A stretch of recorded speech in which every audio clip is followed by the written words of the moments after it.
on an issue like citizens' rights, where confidence is quite important early, I don't expect we're going to get to a treaty in the immediate future.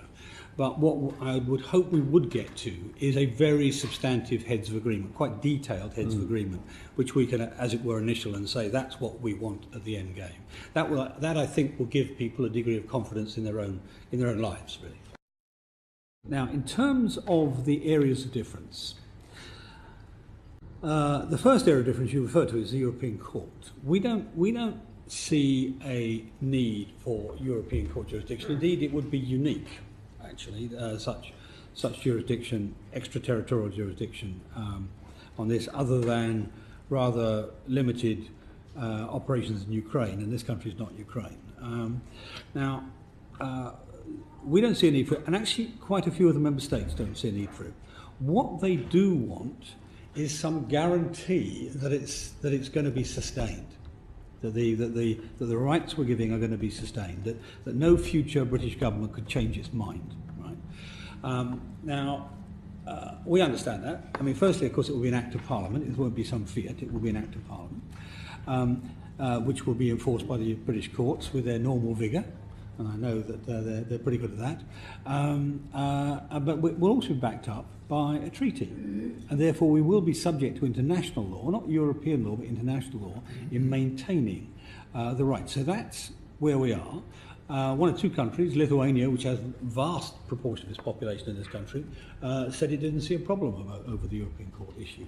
And I think, frankly, at the end of the day, so long as we can give them confidence that it cannot be withdrawn at some future date, then we'll get past that hurdle. That's my expectation.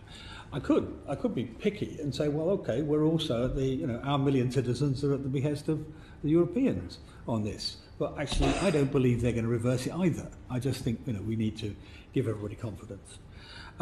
In terms of the actual rights, when we addressed it, we'd heard back. I mean, there's a lot of real issues and there's a lot of mythology too.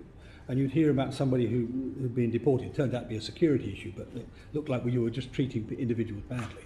So we tried to deal with the worries. And one of the worries was the issue of, well, people were thinking that somehow we were going to treat European citizens in the UK as second-class citizens in some way.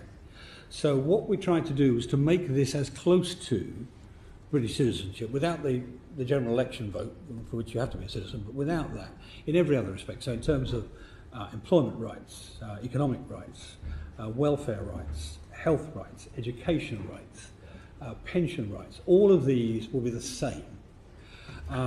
So that's where we set out to do. But there is one differential, which is the question of the ability to bring a family member from another country. That's the difference.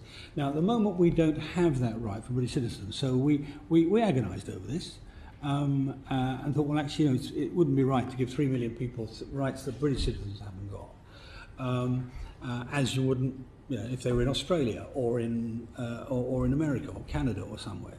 So that's one of the areas of attention. The other one, which we've just left open, frankly, is exactly when the date falls. What we're trying to do is to say, look, it won't, whatever it is, it won't be before the accession date.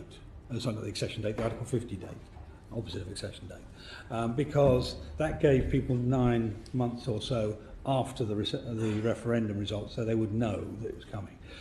Because we didn't want to say to anybody that had come here in good faith, expecting the sort of rights to be preserved, to lose the main rights.